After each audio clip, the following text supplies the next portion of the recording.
अभी रात के 10:15 ही बजे थे। ये घड़ी जो मेरी कलाई पर बंधी थी मुझे बाग जोगियां वाले साधु और एजेंट माता दास ने दी थी और देते वक्त अपनी घड़ी के साथ उसका वक्त मिला लिया था। रात के 2 बजने में अभी बहुत वक्त बाकी था। मैं हैरान था कि वो सीआईडी का आदमी अभी तक मेरे ताक़ुब में वहां क्यों नहीं आया। कोई चाहे कुछ कहे मगर मेरे तजुर्बे ने मुझे बताया था कि वो भारतीय इंटेलिजेंस का आदमी है और मेरे पीछे लगा हुआ है। वो बड़ा मोहतात था, किसी खास घड़ी का इंतजार कर रहा था जब मुझे रंगे हाथों पकड़ ले। आखिर ये उस इलाके का था, मैं उसके मुल्क में था। वो मुझे जब और जहां चाहे गिरफ्तार करवा सकता था। मैंने अपनी पोजीशन तब्दील कर ली और उन ऊंचे नीचे दरख्तों से निकलकर मैं पहाड़ी नाले की तरफ चल दिया। ये नाला मेरी नजर में था और मैं उसकी समत से बखूबी वाकिफ था। नशीबी पत्थरों में से निकलता मैं अंधेरी रात में पहाड़ी नाले की तरफ चलने लगा। आसमान की चमक की वजह से रात की तारीकी में धीमी धीमी धुंधली सी रोशनी घुल मिल गई थी। मैंने दरख्तों का एक झुंड उबूर किया और नीचे पहाड़ी नाला था। यही वो नाला था जिसके आगे वो पुल था जिसके नीचे मुझे 2 बजे रात अपने एजेंट साधु से मुलाकात करनी थी। ये छोटा पुल मुझसे ज्यादा दूर नहीं था। मैं नशेब में उतरता हुआ नाले के करीब आ गया। अंधेरे में नाले का शफाफ पानी किसी धुंधले आईने की तरह नजर आ रहा था। पानी का हल्का हल्का शोर बुलंद हो रहा था। मैंने एक जगह पत्थरों के दरमियान जगह बना ली और कंबल ओढ़कर बैठ गया।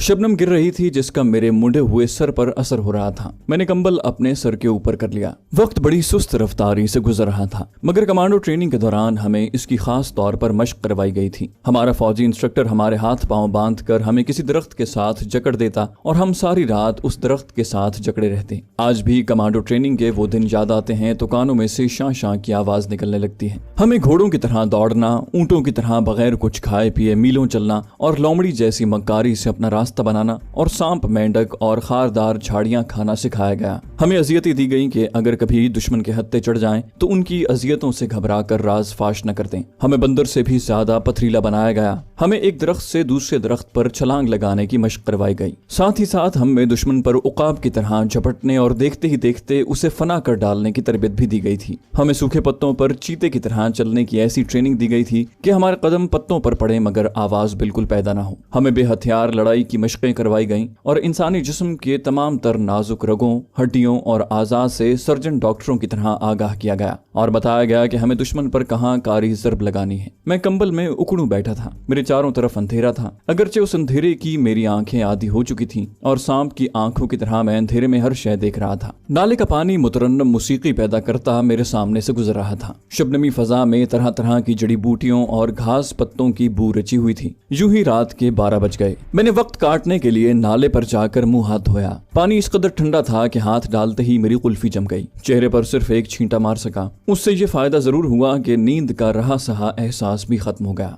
खुदा खुदा करके जिस्म के गिर्द कंबल लपेटे, त्रिशूल वाली लोहे की लाठी हाथ में उठाए उस नाले के छोटे पुल की तरफ बढ़ा। नाले के उस छोटे पुल के ऊपर एक रेड़े का हयूला यूं खड़ा था कि उसके दोनों लकड़ी के बाजू आसमान की तरफ उठे थे। मैं नाले के किनारे चलता पुल के नीचे आ गया। यहाँ अंधेरा गहरा था। मुझे सीटी की धीमी आवाज सुनाई दी। मैं होशियार हो गया। अंधेरे में मेरी आंखें चमकने लगी। अचानक किसी ने पीछे से मेरी गर्दन पर पिस्तौल की ठंडी नाल लगा दी। अपना कोड बताओ। मैं समझ गया कि ये अपना एजेंट है लेकिन मेरे पाकिस्तानी एजेंट होने की तस्दीक चाहता है। मेरा वही एक कोड नंबर था जो मुझे पाकिस्तानी चीफ ने दिया था। मैंने अपना नंबर दोहरा दिया। पिस्तौल की नाली मेरी गर्दन से हट गई। मैंने पीछे मुड़कर देखा। बाग जोगियां वाला साधु अंधेरे में मेरे पीछे खड़ा था। उसने सरगोशी में पूछा, तुम्हें किसी ने देखा तो नहीं? मैंने कहा, एक आदमी पर मुझे शक है, वो मेरे पीछे लगा है, मगर उसने इस वक्त मुझे नहीं देखा। एजेंट साधु ने मुझे गिरेबान से पकड़कर अपनी तरफ खींच कर झंझोड़ा। तुमने ये बात मुझे पहले क्यों नहीं बताई? उसकी गिरफ्त इतनी मजबूत थी और झटका इतना शदीद था कि मैं अपनी जगह से हिल गया। उसकी जगह कोई दूसरा आदमी होता तो मेरे हाथों से मारा गया था। मैंने कहा, तुमने मुझे मौका ही नहीं दिया कि मैं तुम्हें बताऊं। उसने मेरा गिरबान छोड़ दिया। अपने गर्म लिबादे के अंदर से एक पिस्तौल निकाल कर मेरे हाथ में थमाया और बोला, ये भरा हुआ है, मेरे पीछे पीछे आओ। वो मुझे लेकर नाले पर से गुजर गया।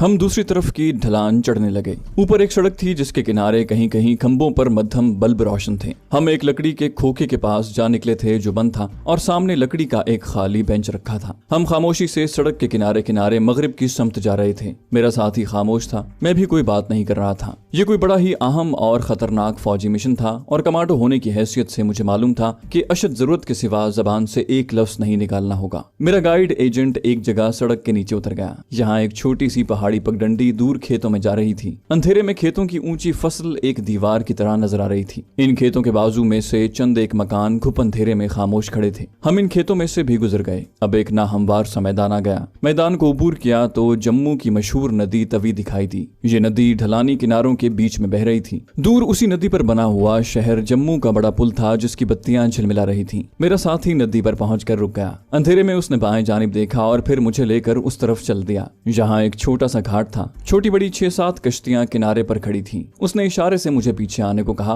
और फिर हम जरा अलग खड़ी एक छोटी सी कश्ती में सवार हो गए। मेरे साथी एजेंट साधु ने कश्ती की रस्सी पहले ही खोल दी थी। हमने उस कश्ती में तवी नदी पार की और दूसरे किनारे पर आ गए। यहाँ से हमारा सफर फिर शुरू हो गया। मुझे अभी तक मालूम नहीं था कि हमारा टारगेट कहाँ है और जिन 2 कमांडोज के बारे में मुझे बताया गया था वो कहाँ मिलेंगे। जम्मू शहर की रोशनियां अब पीछे रह गई थी। मेरे साथी एजेंट ने तो जैसे न बोलने की कसम खा रखी थी। हम पौ फटने तक पहाड़ी इलाके में चलते रहे। जब आसमान पर सुबह काजिब का नीला उजाला फैलने लगा तो मेरा साथी एक जगह रुक गया। ये सारे का सारा पहाड़ी इलाका था। एक तरफ जम्मू चंबा की पहाड़ियों का सिलसिला दूर तक चला गया था और दूसरी जानिब कश्मीर की सर्बफलक पहाड़ों की बर्फपोश चोटियां सुबह काजिब की मध्यम रोशनी में झलकने लगी थी। मेरे साथी एजेंट ने कश्मीर की पहाड़ियों की तरफ इशारा करके कहा, हमें उस पहाड़ के दामन में पहुंचना है। मैंने अंदाजा लगाया कि वहां पहुंचना बहुत दुश्वार था। उसने कहा, आगे पहाड़ी रास्ता बहुत खतरनाक है। सड़क कच्ची है मगर हम खड्डों और घाटियों में सफर करेंगे। तुम थक तो नहीं गए? लेकिन मुझे बताया गया है कि तुम एक नौजवान तजुर्बाकार कमांडो हो और इससे पहले भी पठानकोट में बड़ा जबरदस्त मार्का मार चुके हो। आओ चलें। मैं चाहता हूं कि सूरज निकलने से पहले हम इस जगह से निकल जाएं। जब सूरज तुलू हुआ तो वादी में चारों तरफ उजाला फैल गया। उस वक्त हम दरख्तों के तवील सिलसिले से गुजर रहे थे।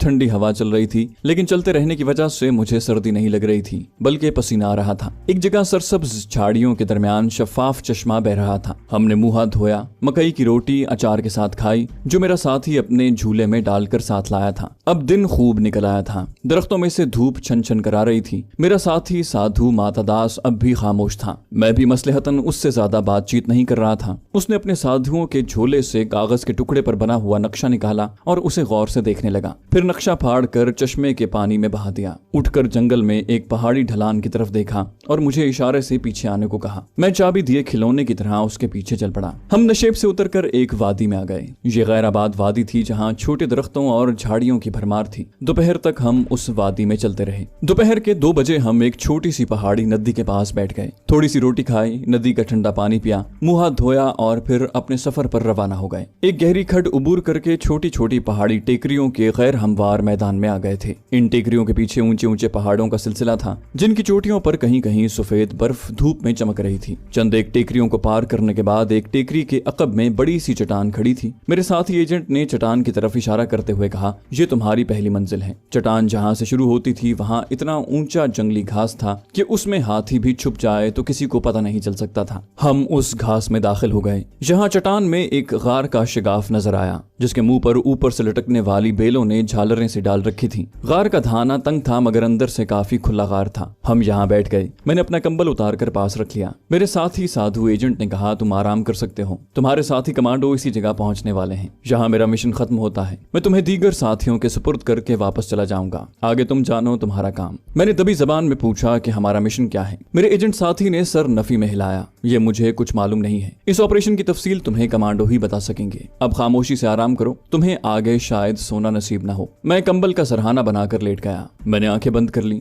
मुझ पर गुनूदगी तारी होने लगी। थोड़ी देर बाद मैं सो गया। कोई मुझे आहिस्ता से झंझोड़ रहा था। मैंने जल्दी से आंखें खोल दी। मेरा साथी एजेंट कह रहा था, तुम्हारे साथी कमांडोज आ रहे हैं। मैंने उन्हें नीचे खाई में चलते देखा। मैं उठकर बैठ गया। मेरा साथी एजेंट गार से बाहर चला गया मगर मैं गार के अंदर ही बैठा रहा। 10-15 मिनट बाद वो गार में दाखिल हुआ तो उसके साथ 2 अजनबी भी थे। उन्होंने वादी कश्मीर के किसानों जैसा लिबास पहन रखा था और कांधों से गठरियां लटक रही थी। ये गठे हुए जिस्मों वाले जवान थे जिनके चेहरे तांबे की तरह चमक रहे थे और आंखों में चीते की आंखों जैसी चमक लहरा रही थी। गार में आते ही वो मुझे गौर से देखने लगे। मेरे साथी एजेंट ने मेरा तारुफ करवाते हुए कहा, ये नंबर 7 है, आपका साथी कमांडो। मैं इसे जम्मू से यहाँ लाया हूँ। अब मैं जा रहा हूँ। ये कहकर वो साधु एजेंट खामोशी से गार से बाहर निकल गया। दोनों नौवारिद जवान अपनी अपनी गठरियां जमीन पर रखकर बैठ गए। उनमें से एक ने गार का जायजा लिया, फिर गार के मुंह पर जाकर बाहर घास में इधर उधर देखा। वापस आकर उसने अपनी तेज चमकीली आंखें मेरे चेहरे पर गाड़ दी और पूछा, तुम्हारे पास कौन सा हथियार है? मैंने पिस्तौल निकालकर जमीन पर रख दिया। दूसरा कमांडो पिस्तौल उठाकर उसे गौर से देखने लगा।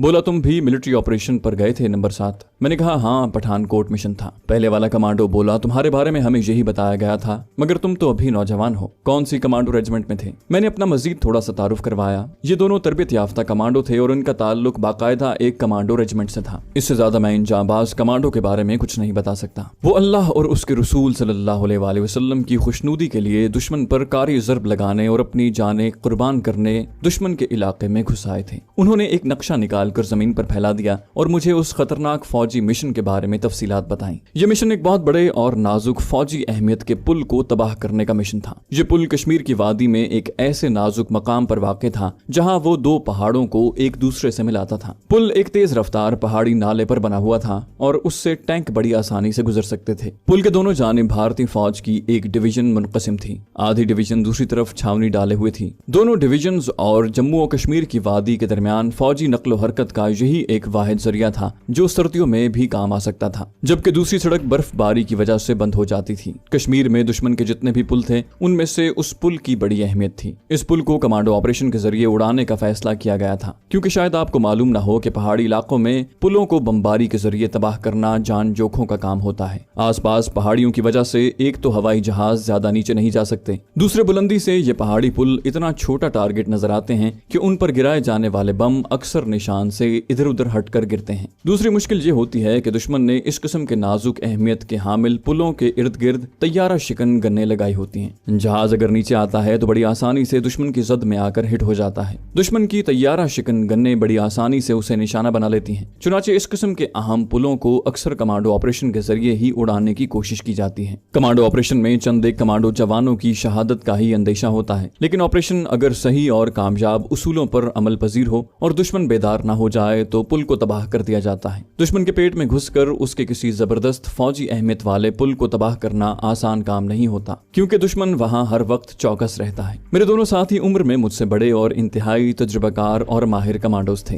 वो मुझे कोई अहमियत न देते अगर उन्हें मेरे पठानकोट वाले कमांडो ऑपरेशन के बारे में तफसीलात का इल्म न होता। उन्हें मेरे पूरे रिकॉर्ड से आगाह कर दिया गया था। चुनाचे वो मुझसे इस तरह बात करते जिस तरह एक माहिर कमांडो दूसरे जांबाज कमांडो से बात करता है। हमारा कोई नाम नहीं था, सिर्फ नंबर थे। मेरा नंबर 7 था। मेरे साथी कमांडोज के बिल तरतीब 8 और 9 नंबर थे। हम एक दूसरे के नंबर पुकार कर बात करते थे। उन्होंने वो गठरियां खोल दी जो वो अपने साथ लाए थे। उनमें 3 स्टेन गन्ने थी, एक लाइट मशीन गन थी, 3 चाकू और कुछ हैंड ग्रेनेड थे। इन चीजों के अलावा प्लास्टिक के जेबी साइज के 4 सिलेंडर भी थे। कमांडो नंबर 8 ने मुझे बताया कि चारों इंतहाई ताकतवर और धमाका खेज बम हैं और यही वो सिलेंडर बम हैं जिनकी मदद से हमें दुश्मन के पुल को उड़ाना है। एक थैले में भुने हुए चने, गुड़ और 3 छोटे से सिगरेट लाइटर थे। अभी दिन एक पहर बाकी था। हम नक्शा निकाल कर पुल की पोजीशन को अच्छी तरह ज़हन नशीन करते रहे। जब शाम हुई तो दुश्मन के उस फौजी इलाके में मौजूद पुल की एक एक तफसील हमें ज़हन नशीन हो चुकी थी। उन्होंने मुझे ये भी बता दिया कि जिस इलाके में हम जा रहे हैं वहाँ भारतीय फौज ने जबरदस्त हिफाजती इंतजामात कर रखे हैं और चप्पे चप्पे पर भारतीय जासूस मिलेंगे। ये कश्मीरी भी हो सकते हैं जिन्हें भारतीय फौज ने रुपए पैसे की लालच या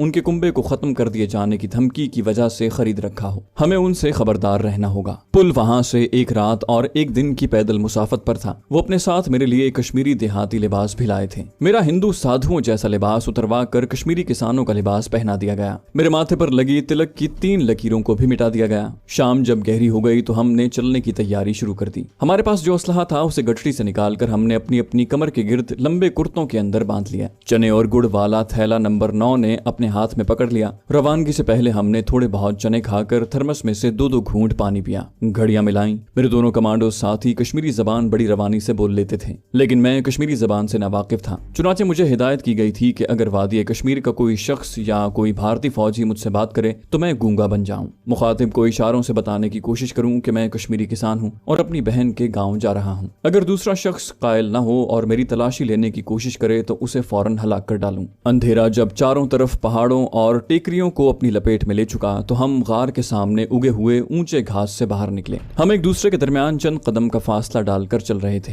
रास्ते और समत का तयन कर लिया गया था। हमारी रफ्तार मामूल के मुताबिक थी, न ज्यादा न आहिस्ता। जंगली झाड़ झनकार से भरी हुई इस वादी से गुजरकर हम एक टीले की चढ़ाई चढ़ने लगे। आसमान पर सितारे भी हमें बड़ी दिलचस्पी से देख रहे थे। हमारा सफर यूं ही वादियों, घाटियों, गैर हमवार पहाड़ी मैदानों और टीले टेकरियों में जारी था। जिस वक्त हम एक जगह सस्ताने के लिए बैठे तो हमने घड़ियों पर वक्त देखा। रात के 12:15 बज रहे थे। कुछ देर सस्ताने के बाद हम फिर अपने सफर पर चल पड़े। पहाड़ों में सुबह की पहली रोशनी फैली तो हम एक ऐसी पुरफजा जगह पर पहुंच चुके थे जहां चारों तरफ हरे भरे दरख्त थे और एक चश्मा बह रहा था। इर्द गिर्द दूर दूर तक किसी आबादी का निशान नहीं था। मेरे दोनों साथी उस सारे इलाके के चप्पे चप्पे से वाकिफ थे। चश्मे पर पहुंचकर हम घास पर सीधे लेट गए। कुछ देर आराम करके हमने चश्मे के पानी से गुस्ल किया, झोले में से चने खाकर नाश्ता किया और सुनहरी धूप में बैठकर दूसरी तरफ फैली हुई हसीन वादी की तरफ देखने लगे। नंबर 8 ने वादी की जानिब इशारा किया। उस वादी की दूसरी जानिब हमारा टारगेट है। वो सामने वाला पहाड़ कश्मीर का सबसे मशहूर पहाड़ मीरान शाह है। उसके मगरबी दामन में वो पुल है जिसको हम उड़ाने जा रहे हैं। चश्मे के पुरफजा मकाम पर हमें सारा दिन गुजार कर रात को अपने सफर पर रवाना होना था। हमने बारी बारी सोकर अपनी नींद पूरी की। नंबर 9 कहीं करीब ही जंगली नाशपातियां तोड़ लाया। ये हरी हरी छोटी और बड़ी मीठी नाशपातियां थीं। हमने बड़े मजे से खाई।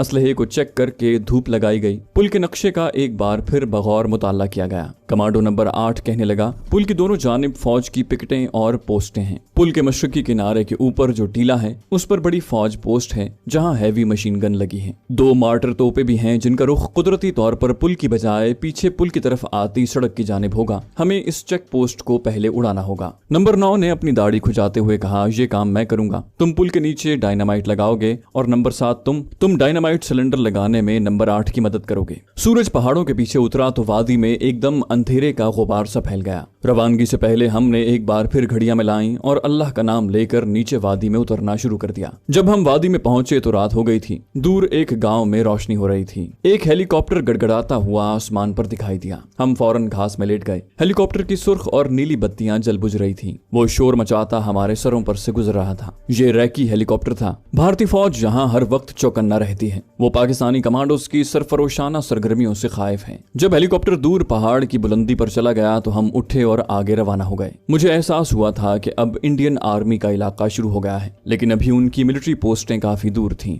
सारी रात सफर करते गुजर गई। हम वादी उबूर करके अपने टारगेट वाले पहाड़ की जानिब से हटकर एक ऐसे दर्रे में आ गए जिसकी दोनों जानिब पहाड़ियों की दीवारें इस्तादा थीं और दरमियान में एक पहाड़ी नदी बह रही थी। मेरे साथी जहाँ पर वाक़े एक खुफिया जगह से वाकिफ थे, वहाँ हमें दिन भर आराम करना था। चुनाचे इस खुफिया पहाड़ी जगह पर हमने सारा दिन आराम किया और शाम होते ही हमने गुस्ल करके चने और गुड़ खाया। असलहे को चेक किया और जब सूरज मगरबी पहाड़ियों के पीछे गुरूब हुआ तो हम अपने टारगेट की तरफ चल पड़े। निस्फ शब के बाद हम दर्रे से निकलकर एक छोटी सी वादी में आ गए। सितारों की धुंधली रोशनी में वादी के दरख्तों के खाके उभरे हुए थे। पहाड़ के दामन में एक जगह कुछ रोशनियां हो रही थी। कमांडो नंबर 8 ने बताया कि ये भारतीय फौज की सबसे खतरनाक छावनी है और वो पुल भी इसी पहाड़ के दामन में है जो हमारा टारगेट है। हम ये बात कर ही रहे थे कि अचानक पहाड़ के दामन में एक रोशनी का राउंड फायर हुआ और सारी वादी रोशन हो गई। हम जल्दी से झाड़ियों के पीछे हो गए। भारतीय फौजी रात को अक्सर यहाँ रोशनी के राउंड फायर करते हैं ताकि अगर कोई कमांडो पुल की तरफ आ रहा हो तो उसे गोलियों की जद में ले लिया जाए। रोशनी राउंड आहिस्ता आहिस्ता नीचे उतर रहा था, फिर वो बुझ गया और सारी वादी एक बार फिर तारीकी में डूब गई। सुबह होने से पहले पहले हम वादी का पूरा चक्कर काट कर उसके शुमाल मगरबी कोने में आ गए। यहाँ से हमें सामने पहाड़ के दामन में भारतीय फौज के डिवीजन हेडक्वार्टरों की बत्तियां साफ नजर आ रही थी।